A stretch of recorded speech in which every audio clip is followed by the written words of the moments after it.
Welcome back, everybody, to the Card Chatter.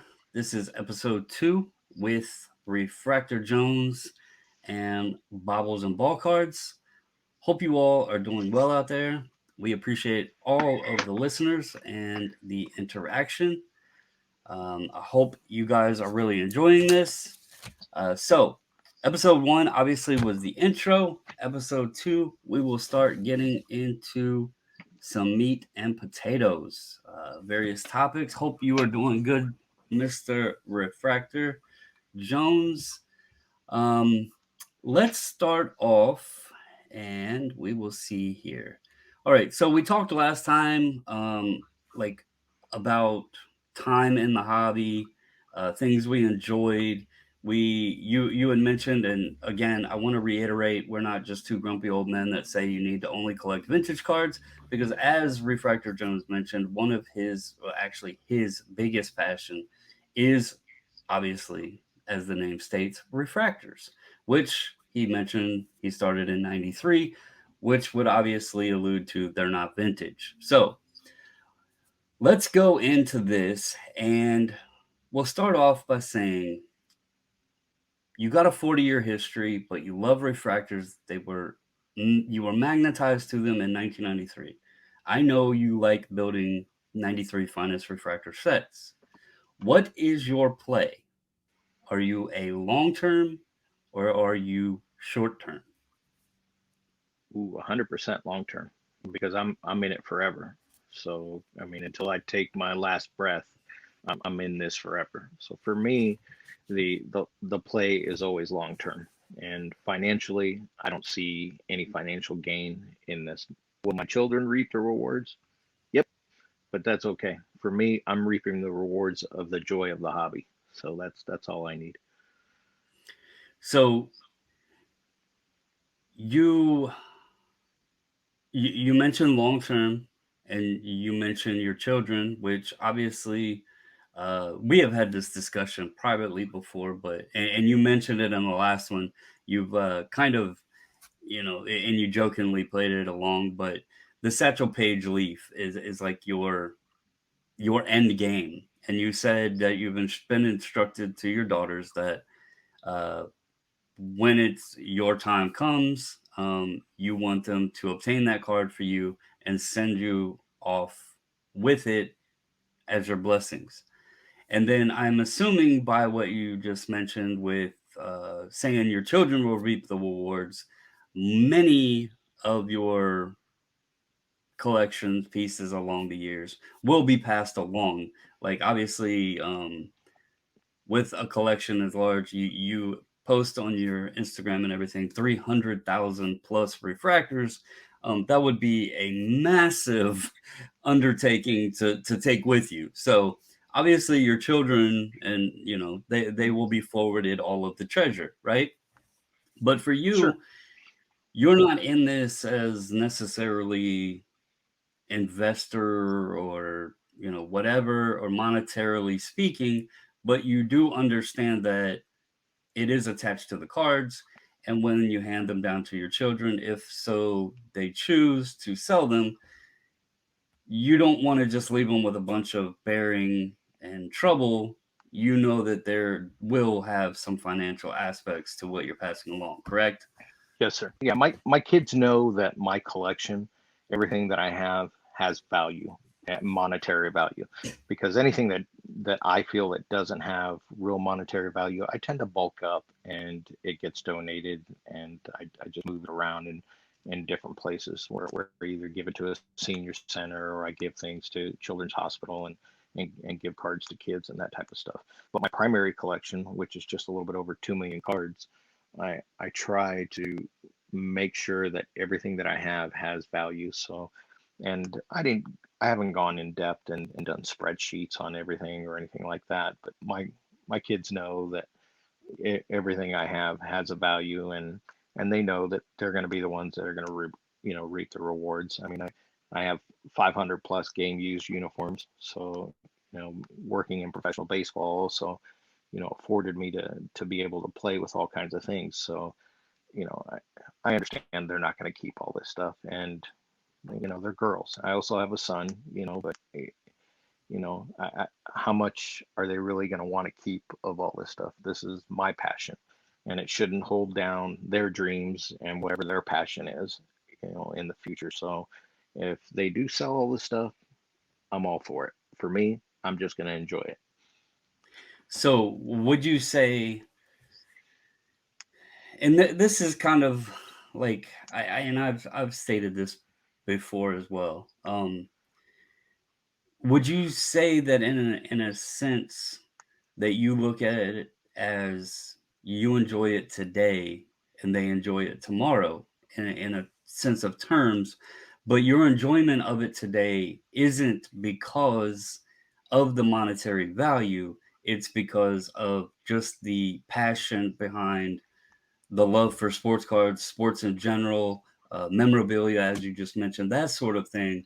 But you do also understand that there is monetary value involved, and you're doing it with a reasoning behind your children get to enjoy it tomorrow, whether that is living on your legacy and continuing on what you've had a passion for, or they can at some point reap the monetary rewards where and I'm not saying this in a negative fashion, but it could be where two sides come into play where we are currently in the sports card landscape.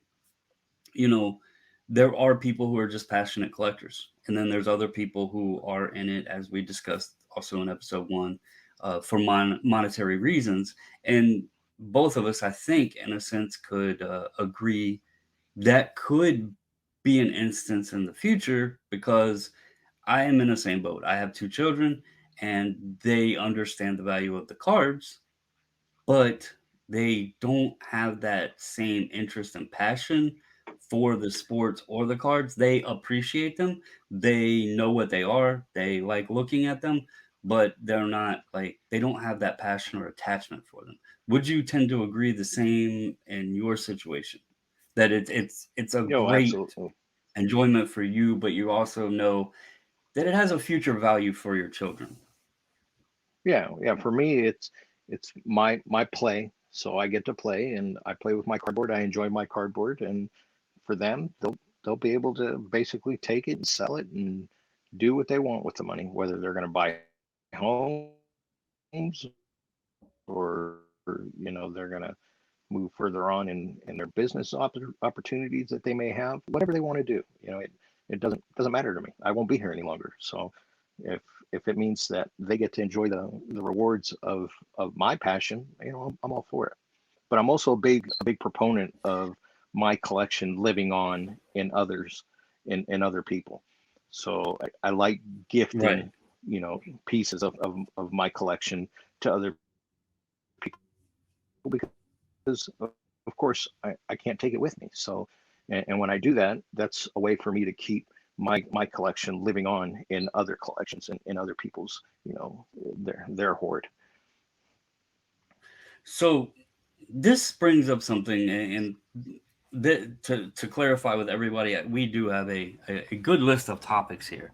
But this is something I don't believe we have on our topic list.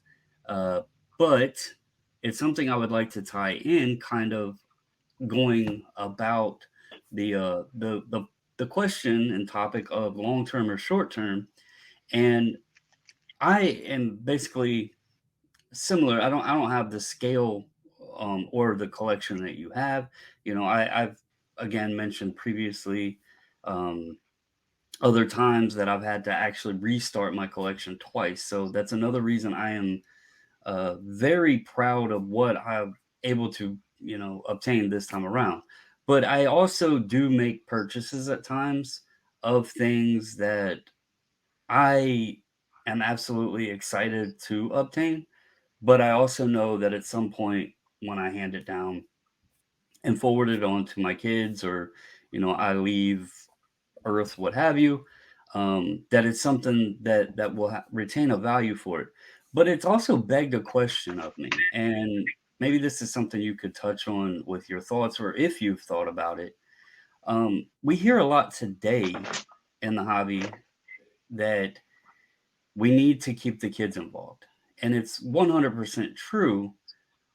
But when when we were kids, we had, I mentioned in the first video, we had the candy canes for Christmas time, filled with cards. We had the Beckett magazine. We would sit down and look at cards in and that sort of thing.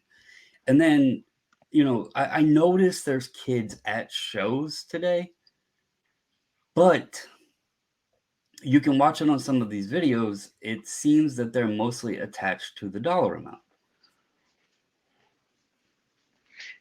I yes and no. Because cards are always going to hold value. We sports cards have been around for 100 plus years, so there's always going to be that value there.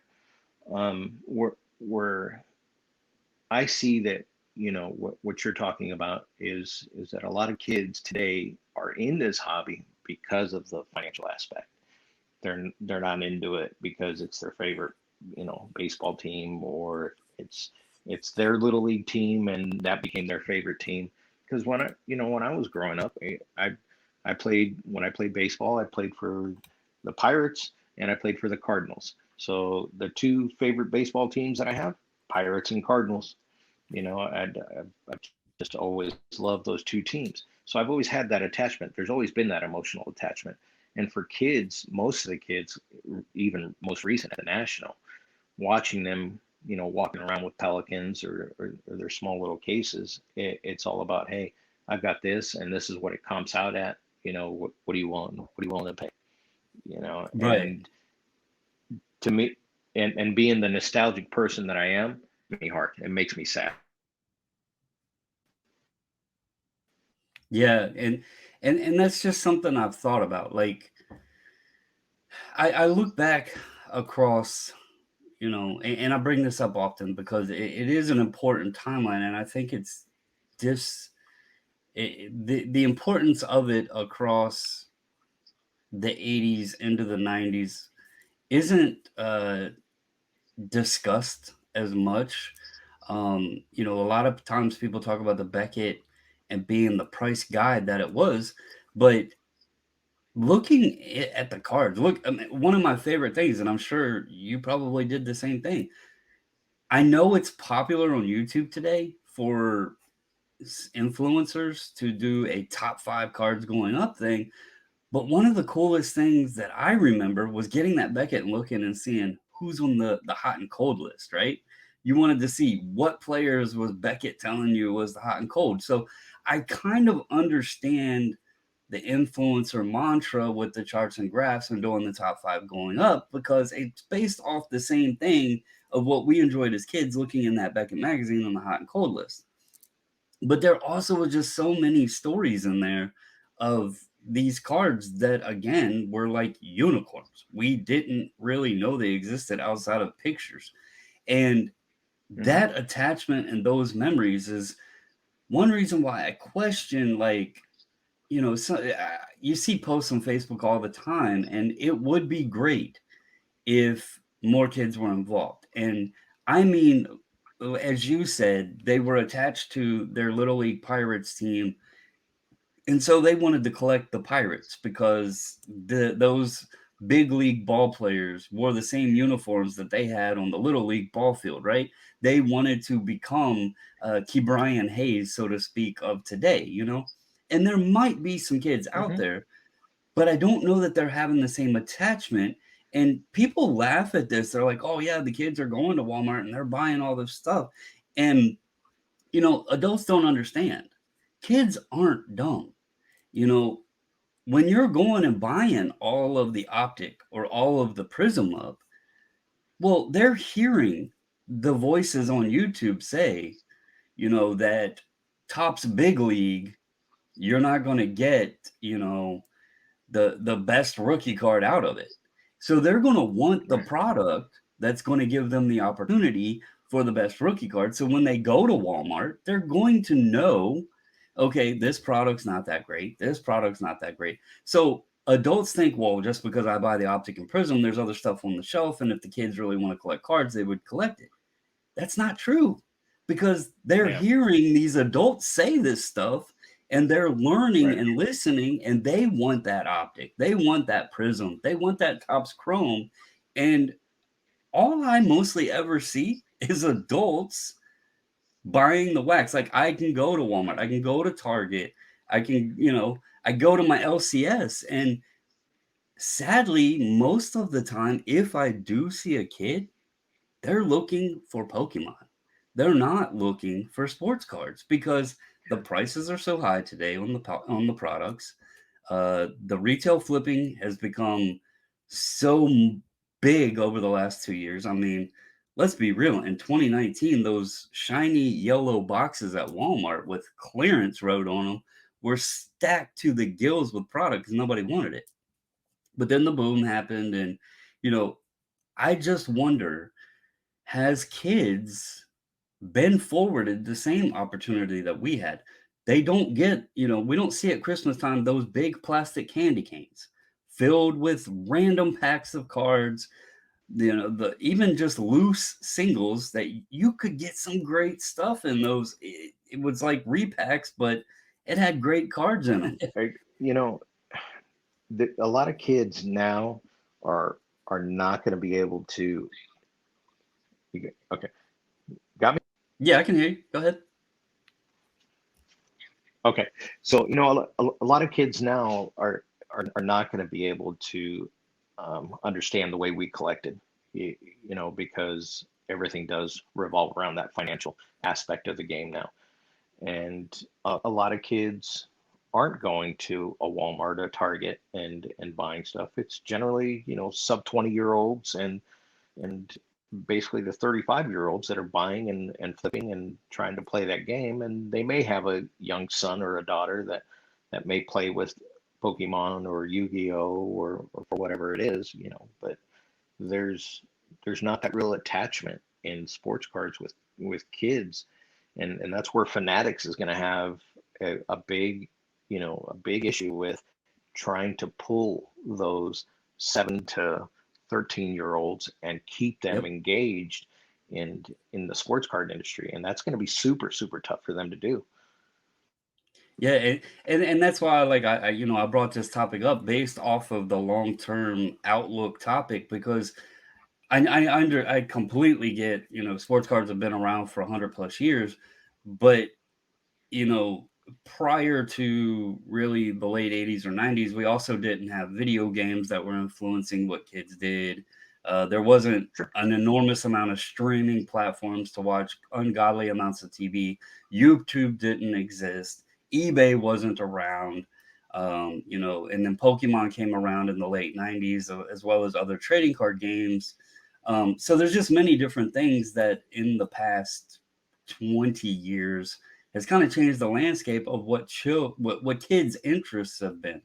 Um, my son, he'll be 22 this year, and he's he took a small little stint in attempting to have an interest in cards, but it was more so from taking him to a minor league baseball game, and he found a player he liked, um, and kind of got attached to that player. Unfortunately, the player got traded, but he wanted to follow along with the player's career, which is a great way to do it. And you do see kids at minor league ball games, which Mhm. could be a good sign. But back to the card side, they have to have the chance. And you Mhm. are spot on with saying Fanatics has to figure something out to have product there that kids can be immersed in, that they are attracted to, that they're able to afford or get as gifts or whatever. And it can't just be solely based on how much the cards are worth. I remember, you know, like I keep bringing up those candy cane things. I had no clue what the packs were going to be in those things, but I knew there was going to be so many packs to bust open and go You after had a Frank chance. Thomas or Ken Griffey Jr. or um, all, even back then, Barry Bonds, Mark McGuire, before their Yeah. whole thing. But there was so much there to go after and have a chance at. Um, and some of the players that I enjoyed collecting, they didn't turn out to be crap, but they were still players I enjoyed because, even we sound like we're, ancient, but I still remember as a kid wanting to get the newspaper to look at the box score for the baseball game. And I don't know if kids today even know how to read a box score or even really know what a newspaper is, sadly, because you just don't see many of them anymore. Yeah, you Um, don't. and the newspapers always had the box scores in there. You could catch like all of the baseball games and like what the box scores were, how your favorite player did. One of the greatest things, and I mentioned it when I bought my first Mickey Mantle, which was a 1969. The reason I chose that one wasn't just because of the affordability of it, but because it had all of Mantle's stats on it. Hmm. Sitting down and reading the backs of the cards, that was almost more important than what was on the front of the card Yep. because they had all the stories or the little comics on it or you got to see their stats and that sort of thing. Today, is it a PSA 10? Right. It's kind of sad. And, I've had a discussion with some folks recently um, that are high on stashing wax and they feel that that's a good I don't mean the wax you're stashing. I'm talking about wax from today. Oh, Like going to okay. the store, buying 2022 products and stashing wax because of the future. And No I way. explained something to them, and this is my thought. There is a big difference. And if you want to scale off of history and look and say, oh, but 1990 wax, the person used 1990 O-Pee-Chee Premier Hockey as a good example, right? And they were basing it off the Yarmir Yager rookie. And they were like, the O-Pee-Chee Premier boxes weren't worth anything. But then they started going up because, the Yager rookie card went up. And I was like, yes. But you have to understand there is one key difference. And this is a topic we'll get into in a future episode. But I wanted to bring it up here because this is another aspect where when we're talking about kids, and now you have adults who are investing by buying the wax up and stashing the wax, which then takes even more product off the shelf and availability to the kids to even have a chance at it. But I feel wax is a terrible investment from one reason and one reason only, and that is grading. In the 1990 O-Pee-Chee Premier, the reason those boxes went up is because the PSA 10 copies of the Yager went up, and people knew their best chance at obtaining a 10 copy of a Yager was to buy an old sealed box, open it up, and get a pack fresh copy and hope that you got the PSA 10. The cards today are coming out, they're going from pack to sleeve to card saver to grading company Hmm. and encapsulated. Hmm. People And you know aren't what? going to pay a premium on wax in the future because there's going to be so many gem copies out there. Hmm. And this is one that I'm sure you uh, like this question. I don't know how often you are asked this question, but I see the question asked many times. If it's based on supply and demand, then why is the 89 Upper Deck Ken Griffey Jr. and a PSA 10 worth so much? If someone was to ask you that question, what would be your answer? Hmm. Well, knowing what I know about the 89 Upper Deck and how much of that actually walked out the back door and how much of it I would see at shows sitting at an 800 count lot boxes of Griffies, I'm gonna, my answer is gonna be a little bit contradictory here. It's gonna be a little mixed. If you really love Ken Griffey Jr., that was the card you had to buy, and that's what you had to have. And of course, you're still going to be able to, there's still enough of it out there in wax form that you can still pull that PSA 10. But, there's problems with the hologram. There's problem with centering on that card. And there's also problems with the tail end of each one of the corners on that card because of the way the sheets were set and the way they were cut. So, the big thing for me is the hobby has its ups and it has its downs. But for me, the financial aspect of the stuff has always been here. I'm always the middle guy. I'm never the guy that's way up top or never the guy that's way down because I just don't put financial value on my sports cards. I really don't. They're enjoyment for me. So So that's a great response to it.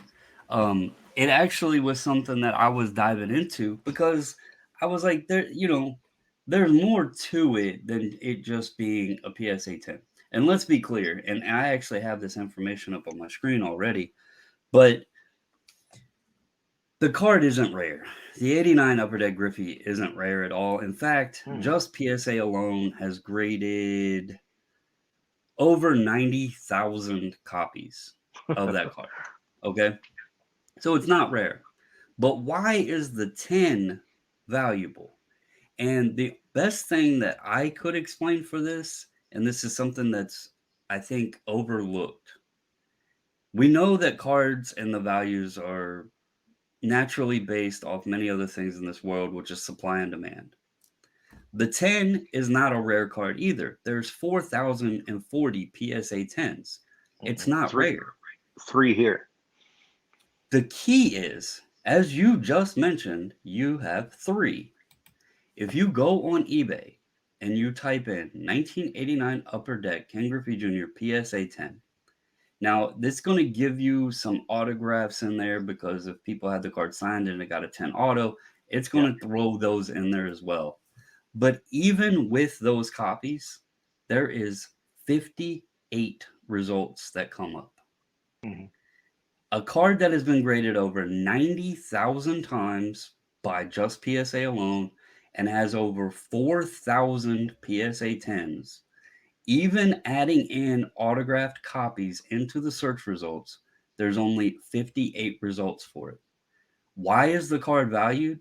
Because they get put away in collections because that was a key card for our generation, and having a gem copy of it means something from our childhood and to those who were collecting back then.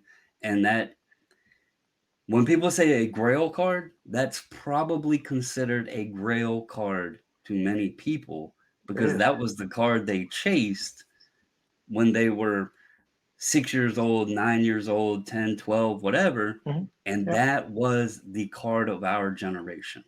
It is. It's So, what it started. is it rare? Absolutely not. But it's uncommon. It's not plentiful in the open market. So, Hmm. it was just something I thought was great to tie into because obviously, I would have been 9 years old in '89. We were speaking on youth. We were talking long term play versus short term play. Um, you know, Many folks argue whether collecting is better or investing, flipping, yada yada, right? And the real truth to the whole equation is, and this card is a great example of it. The collectors drive the sports card industry. A card like that with over 4,000 examples in existence can still have value simply based because collectors are stashing them away. Yeah, hoarding them. That I have 50 plus raw copies that I've just, I've never done anything with them because, that's another thing we'll get into. I'm sure, as far as grading and stuff, because I have a 5 year plan on any guy that I grade. I need to see 5 years of their career before I start grading their stuff. And so, along the way, I mean, we all knew who Griffey was and what he was going to be, but I still would buy, Griffeys, and I would just put them away and just stash them. And I wasn't one of those guys that just wanted to have one. I want to have 100, but that's because I just love cards, right. and and they're all different. Not one of them look absolutely identical. Even though it's the same card, there's always something different on that card, whether it's been touched by 10 other hands or 100 other hands. They just they're all different. So I where I think Fanatics is going to have a, a big market in this game is if they can get and tap to those 7 to 13 year olds by going to them and saying, okay, look, we know you love minor league baseball because one, your parents can afford to go to minor league baseball. Two, you have a better attachment to guys because they're more personable towards you at the minor league level.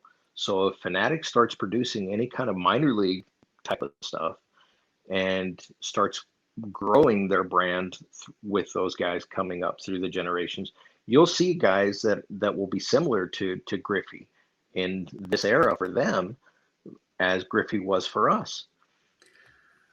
I'll tell you, as a minor league fan, because obviously, being a Nationals fan, they used to be high A, but they're low A now. Their low A team is near us, and it's got Mhm. a brand new, beautiful, amazing stadium. I'll tell you, it is some of the best baseball that you can experience out there. And I've honestly been surprised that with baseball and the popularity of minor league baseball, I mean, let's be real, like you said, it's affordable, but the stadiums do very well. Most times if you see a minor league game, normally there's a good capacity of fans in the seats. Yeah. It surprises me that the way the first Bowman cards are in baseball, and this is something we can get into even deeper later on, but it surprises me that the heritage minor league cards and that sort of thing aren't more popular with baseball, simply because you're getting those cards of them players in those minor league uniforms when, Mhm. like, and I have some, but you like, that's memories even that's drawn to it because that image might have been from a game you were at. So that's a Yeah. very good topic with the kids, and if Topps can market and brand those like heritage minors or Topps Pro Debut and stuff like that, to as a more